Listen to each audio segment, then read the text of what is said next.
Hello, I invited very important person, chairperson of Labor Multicultural Sector. Nice meeting you. Good afternoon, Tony. Good afternoon, Diane. And good afternoon, Direct Tony. Rene, yeah.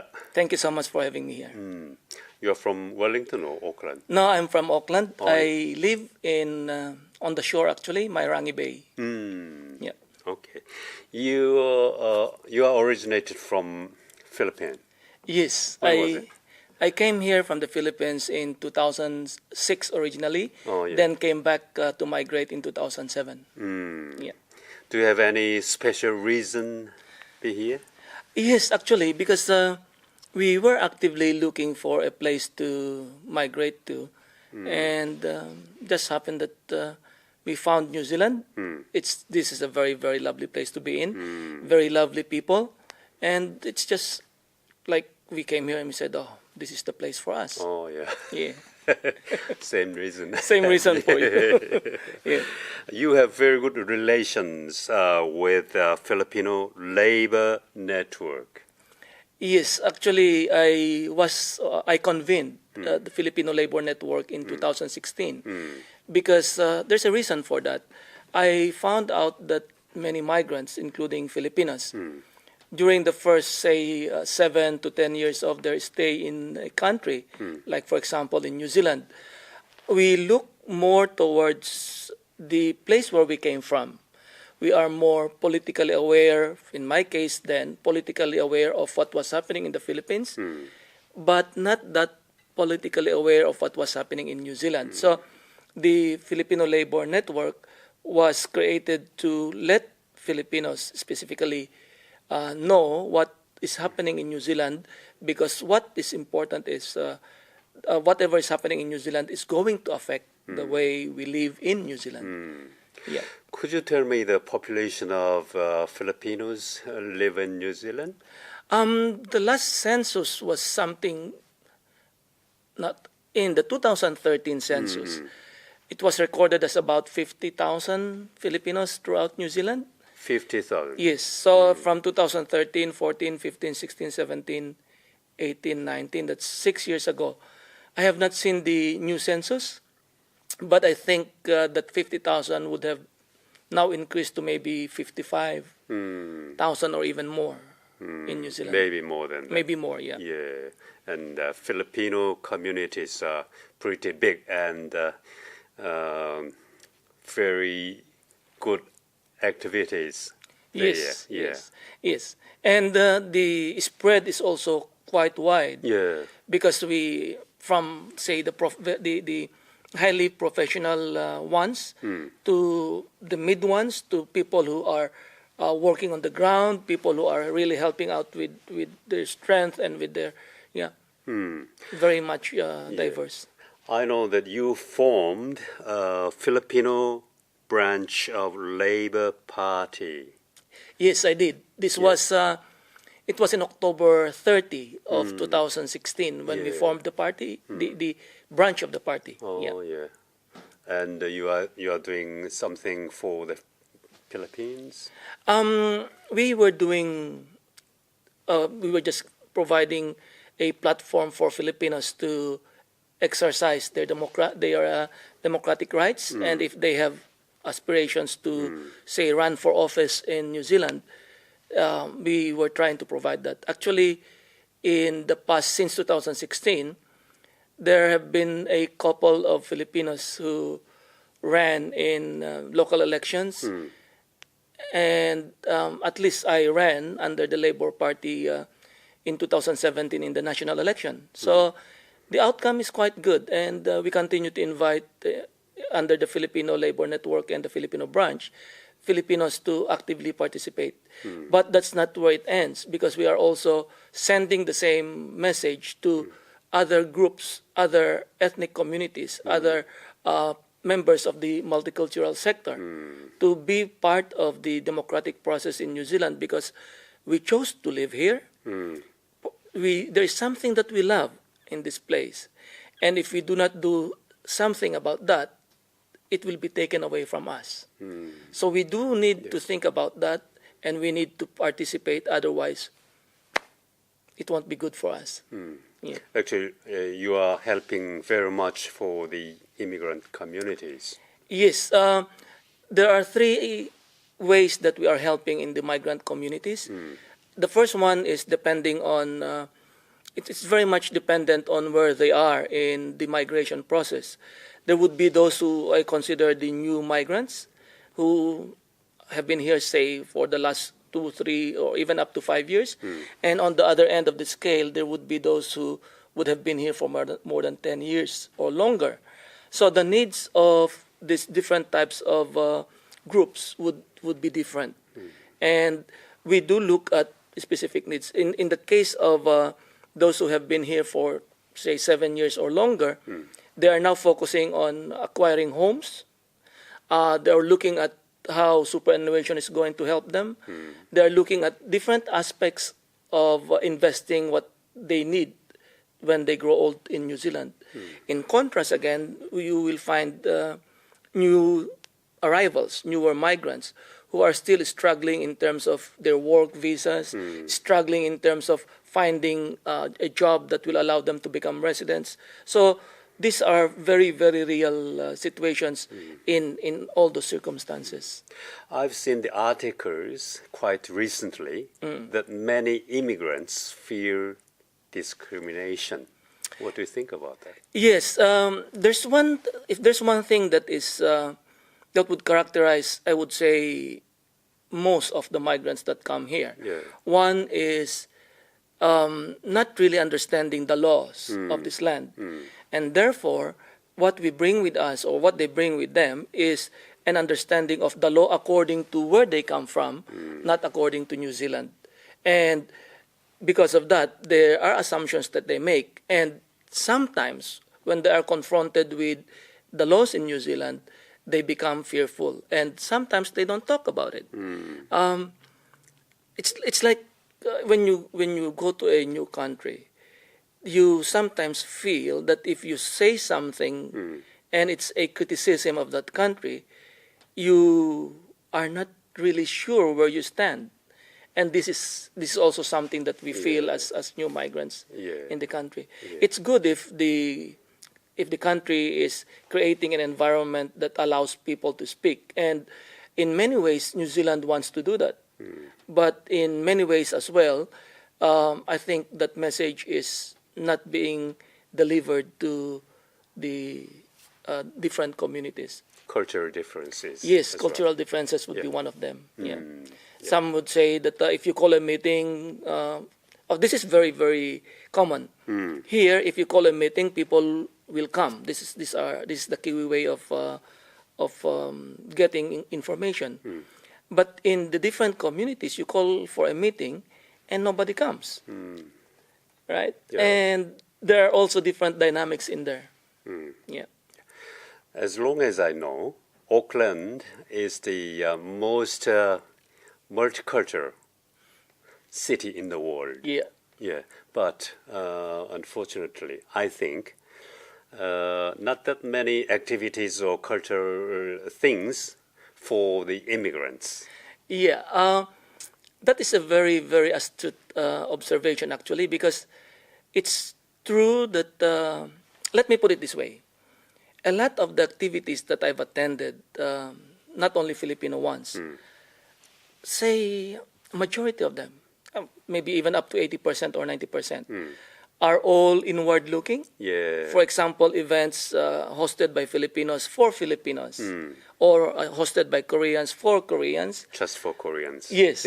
And what we need is to mature to a level wherein we can showcase ourselves to the whole of New Zealand, or there's another step along the way, maybe come together as immigrants or as migrants in this country and showcase what we have, not to ourselves, but to the rest of New Zealand. Yeah. One thing that for example, we celebrated Lunar New Year, right?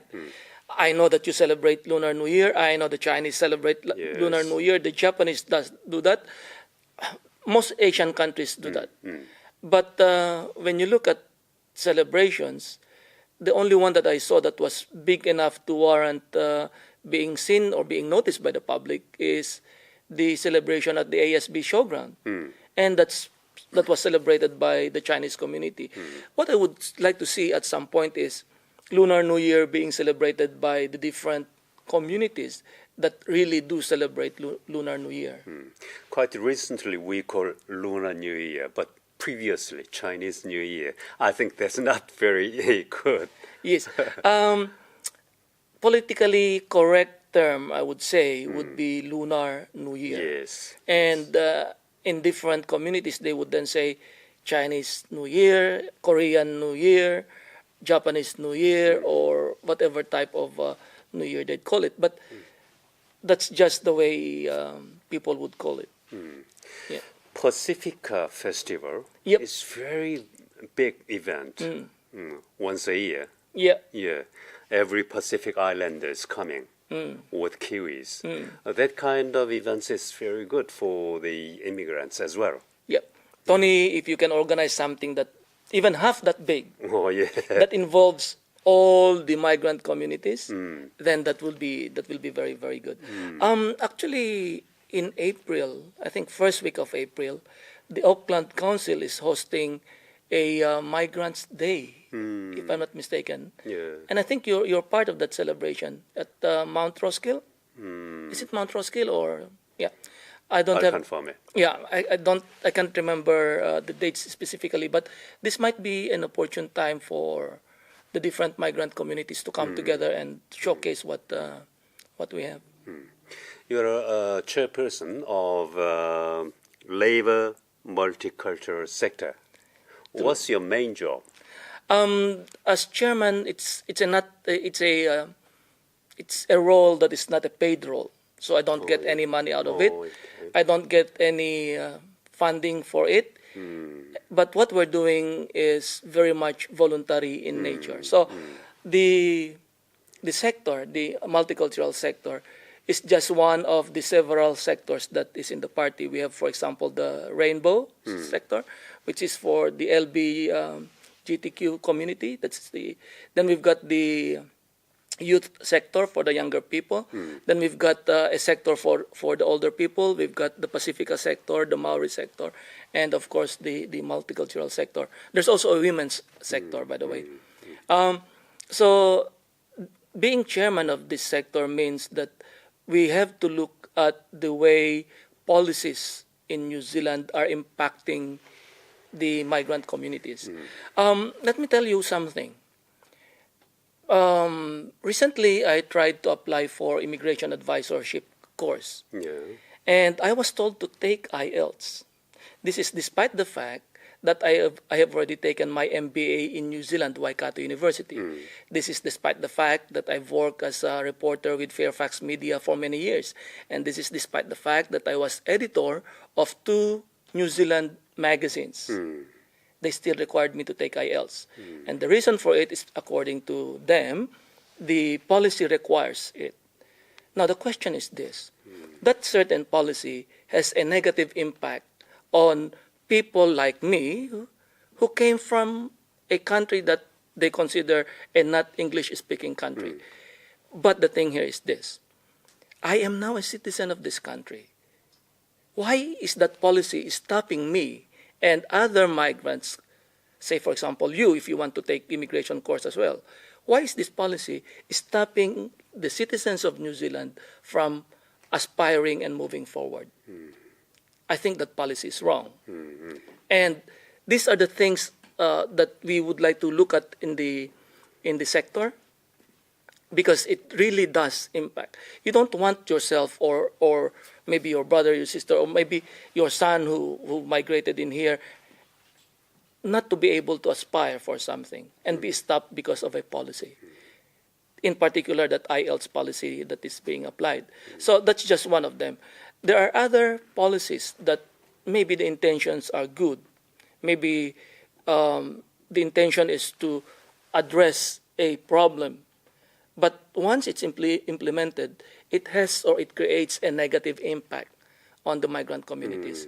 So in the multicultural sector, that is one of the things that we look at. how policies are used and impact the migrant communities. The immigration policy is a big one as well, because the settings that were put in place, say in July 2017, that created three types of workers, and policies with this kind of bracketing, they either benefit or discriminate people. And mind you, there are different people that are discriminated upon.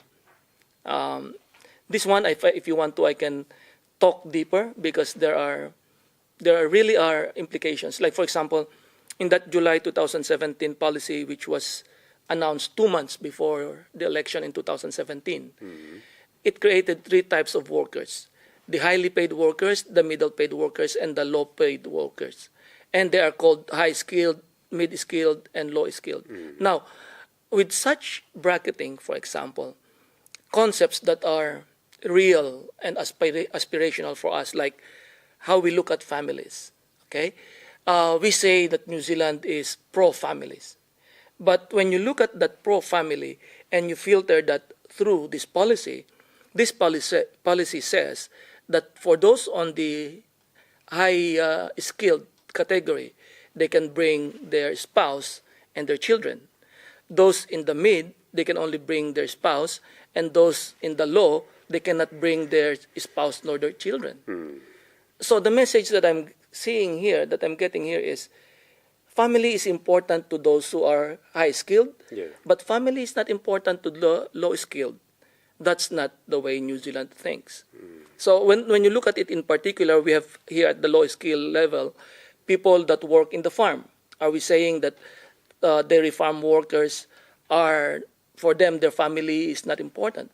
Or to people who are in the healthcare sector, or to people who are in the construction sector? These are the three big sectors that are impacted by this. The other thing that happens here is there is now a stand down for 3 years. They call it the 3-year stand down, but the way it works, those who are in the low skilled category, they can only work in New Zealand for 3 years. And then after that, they have to leave New Zealand. So again, that policy discriminates not only to the against the worker, but against the employer. Because if you were, for example, an employer, you own a farm, and you have farm workers or dairy farm workers, are you willing to train them knowing that after 3 years of staying with you, they will have to leave the country? That alone is something that many dairy farm owners, dairy farm workers don't like to happen. Right? So while these things are happening, we have to look at the overall picture and say, okay, if the 3-year stand down is not good for employers and workers, then we should remove it. Okay. But how about the family situation? The importance of the family, the spouse and the children, to workers, that is not important to employers. That's important to the worker. Do we choose to ignore that and just go for economic well-being and forget about the well-being of workers? So there's a lot of things that's happening in the migrant communities, and the presence of the multicultural sector allows us to put issues out there, talk about it, find if there is an alignment with the way we think. Is it fair? Is it not fair? Because at the end of the day, these people, they will be the next generation of Kiwis. And if we treat them, or if we mistreat them, then they will feel that and they will carry that. They will not aspire the way Kiwis aspire. The Kiwi way of life is being kind, being fair, being caring to others. Yeah. The population of New Zealand is nearly 5 million. Yes. Maybe at the end of this year, it will be 5 million, people say. But the immigrants, like me, wants to more people coming to New Zealand. And some policy change needed, you think? Right now, the way we treat immigration is in response to available or skills that we need as a country, right? So there is that. There is the skill set base, which is I would say right in its own terms. But looking at the population that we have, and looking at different models of migration, maybe we can be a little bit more open and target not only getting in people with the known skills as we know them, but skills that are soft skills. Like look at the resources that we have, for example, right? If you look at the industries that we have, let's take a look at the bigger ones, the primary industries. We have big primary industries like the dairy sector, the forestry sector, the kiwi and orchard sector. We have the wine sector. But what we don't have, for example, is a layer of what we call the secondary industries. What happens to our logs after they are harvested? What happens to the milk after they are gathered and brought to the tanks? What happens to... These are the questions that we should be asking. Should we be remanufacturing them in here? Is one question that I need to ask. Because secondary industries are the ones that create jobs for people. If you don't have a secondary industry and everybody works, say, in the primary industry sector, then there is not much that other people can do. So that's one thing that I think we should consider. Take a look at the secondary industry sector, and find out how we can bring people or even get investment along those lines. Yeah. So that's one of them. The other aspect is the service industry. The other aspect would be the technological industry. We're not doing, in terms of technology, these are I considered soft industries.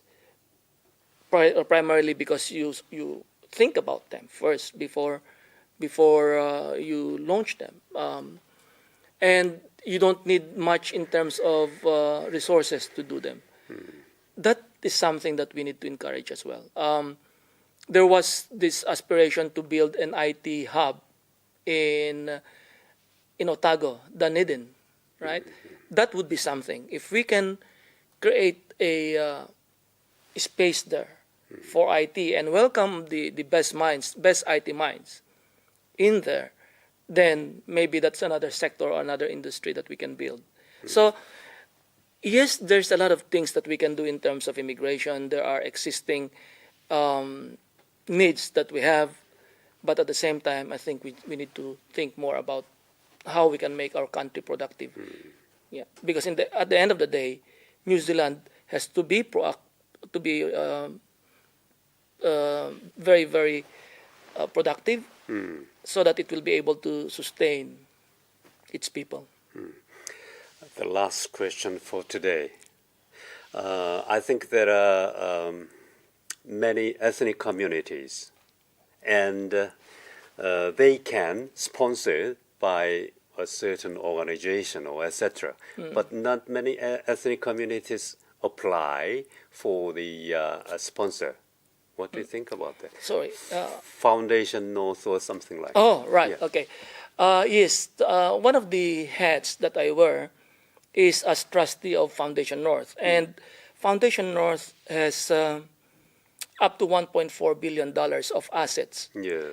It is holding that for the Auckland and Northland communities. And out of that 1.4 billion, incomes of about, say, 45 million, under 50 million, is distributed to the different communities in Auckland and Northland. Okay, and one of the things that we are focusing on is the diversity of Auckland and Northland. So we are saying, what can we do so that we can help the ethnic communities? Because as things stand, not many organizations, especially ethnic communities, are coming forward to apply for funds, not only with Foundation North, but with other foundations as well. Yeah. And it seems to me that there is a disconnect maybe in the concept maybe one of the things is maybe we believe that we are self-sufficient, that we don't need help. That may be one concept, or maybe we are constrained by what we think we should be doing. Like, for example, a once-a-year event to celebrate our country's anniversary, for example. But again, as we mature, I'm hoping that the organizations will come together and will look at what we really need as a sector, and go and approach Foundation North, Todd Foundation, the different foundations and funding agencies that we have in the country, and try and say, okay, we need help. This is what we are thinking of doing. We have a community here. We need special education. We need that kind of thing. You know what? One of the things that I've been doing is I've been helping migrants deal with the legal system, for example. We still have migrants who, on their first several months in New Zealand, are caught getting shellfish. Shellfish from the sea. And they get more than 50, for example, and 50 if 50 is the limit. And then they are apprehended for it. And their vehicles are impounded for it. That should not be happening to our communities. If we have a way of, say, gathering our new arrivals and telling them about this is the way New Zealand works. There is a health and safety way of thinking. There is an ACC. There is a public health system. There is all the things that are happening. But I'm not seeing much of that. Right. And I think that's another aspect that we can address and get communities to help out. Okay. Yeah. I've talked to Mr. Romy Udanga, chairperson of Labor Multicultural Sector. Thank you very much for Thank your you so time. much. Thank you. Thank you so much, Tony, for giving me the opportunity to talk. And Diane and Direct, thank you so much again for having me here. Thank you.